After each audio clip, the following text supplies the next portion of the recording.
Hello there. So you want to know how you can simply go ahead and set up two-factor authentication using Authy. This is going to be the only video that you'll ever need to watch on the internet. So with that being said, let's get straight into the video, shall we? So all you need to do is simply go ahead and open your Authy application and tap on the plus icon right over here and click on scan a QR code. And you might be wondering, what QR am I going to be scanning? So open any account on another device. So for example, if you want two-factor authentication with Facebook, open Facebook, go to settings, and then turn on two-factor authentication and then set up Authenticator app. For this video, I'm just going to show you on Google account. So when I go ahead and open my Google account on my PC, all I need to do is simply go ahead and tap on security and sign in. And after I do that, simply scroll all the way down and then click on Authenticator. I can click on Set up Authenticator right over here by confirming that this is actually me right over here.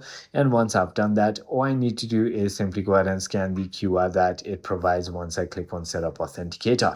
I hope this video was helpful to you. If it was, hit that like button and I'll see you on the next one.